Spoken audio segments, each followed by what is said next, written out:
नमस्कार दोस्तों, सोचिए अगर मिडिल ईस्ट में ऐसा वॉर शुरू हो जाए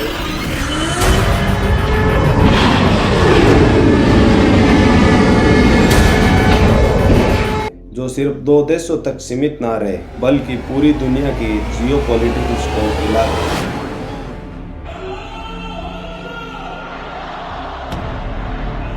हाँ, अगर आप सोच रहे हैं ईरान और इजराइल जंग के बारे में तो आप सही सोच रहे हैं।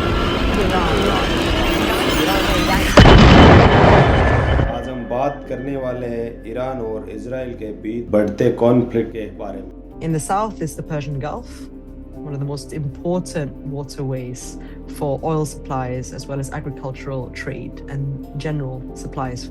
जो धीरे धीरे एक बड़े रीजनल कॉन्फ्लिक्ट में बदलता जा रहा है। ये सिर्फ सीमा पर गोलीबारी की खबर नहीं है, ये पावर, सिक्योरिटी और डोमिनेंस की लड़ाई है। और इस वीडियो में आपको शुरुआत से लेकर अब तक पूरी कहानी स्टेप बाय स्टेप समझाने की कोशिश करूंगा, तो वीडियो में अंत तक बने रहे। सबसे पहले समझते हैं कि ईरान और इजराइल के बीच दुश्मनी शुरू कैसे हुई। साल 1979 की इस्लामिक रेवोल्यूशन के बाद ईरान और इजराइल के डिप्लोमेटिक रिलेशंस लगभग खत्म हो गए। इस्लामिक क्रांति ने ईरान को पूरी तरह बदल दिया था। धार्मिक नेता आयतुल्लाह रूहुल्लाह खुमैनी निर्वासन से लौटे और उन्होंने देश में इस्लामिक गणराज्य की स्थापना की। ईरान ने इजराइल को ओपनली अपना विरोधी घोषित किया। वहीं इजराइल को लगा कि ईरान का न्यूक्लियर प्रोग्राम उसके अस्तित्व के लिए खतरा बन सकता है। यहीं से शुरू होती है एक साइलेंट वॉर जिसमें cyber attack, intelligence operation, proxy groups जैसे हिजबुल्लाह, कवर्ट मिलिट्री एक्शन। दोनों देश सीधे युद्ध में नहीं आए लेकिन इनडायरेक्ट रूप से एक दूसरे को कमजोर करने की कोशिश करते रहे। कई इंटरनेशनल रिपोर्ट के अनुसार सीरिया और लेबनान जैसे देशों के क्षेत्र में भी दोनों देश बीच में इनडायरेक्ट टकराव होता रहा। बात करते हैं रीसेंट एस्केलेशन की। रिपोर्ट के अनुसार इजराइल ने ईरान के कुछ न्यूक्लियर और मिलिट्री टारगेट पर कोऑर्डिनेट एयर स्ट्राइक किए। इन हमलों का मकसद था ईरान के डिफेंस सिस्टम और स्ट्रेटेजिक लोकेशंस को कमजोर करना। इसके बाद ईरान ने बदले में कार्रवाई करते हुए ब्लास्टिक मिसाइल और ड्रोन इजराइल की तरफ लॉन्च किए। तेल अवीव और कई शहरों में सायरन बजने लगे, लोग बंकर्स में छिपने लगे। मिडल ईस्ट का माहौल अचानक बैटलफील्ड जैसा हो गया। ये सिर्फ एक वार्निंग नहीं थी, ये एक सीधा जवाब था। स्थिति तब और गंभीर हो गई जब अमेरिका ने इजराइल को मिलिट्री सपोर्ट देना शुरू किया। Short time ago, the United States military began major combat operations in Iran.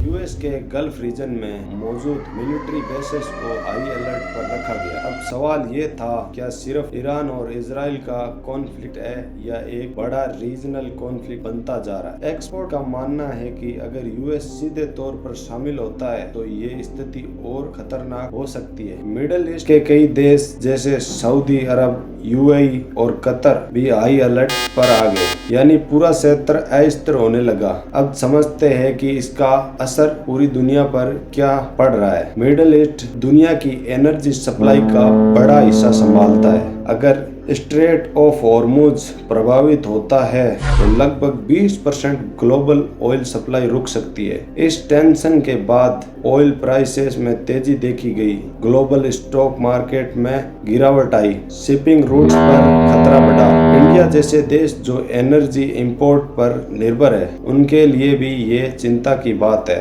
यानी ये वॉर सिर्फ दो देशों का मुद्दा नहीं रहा, ये ग्लोबल इकोनॉमी को भी प्रभावित कर रहा है। वॉर का सबसे बड़ा असर हमेशा आम पब्लिक पर पड़ता है। बॉम्बिंग और मिसाइल्स स्ट्राइक के कारण लोगों को अपने घर छोड़ने पड़ते हैं, इंफ्रास्ट्रक्चर रीडैमेज होता है, हॉस्पिटल्स और स्कूल्स प्रभावित होते हैं। हमले में एक स्कूल भी निशाना बना और उसमें 153 से अधिक लोग मारे गए।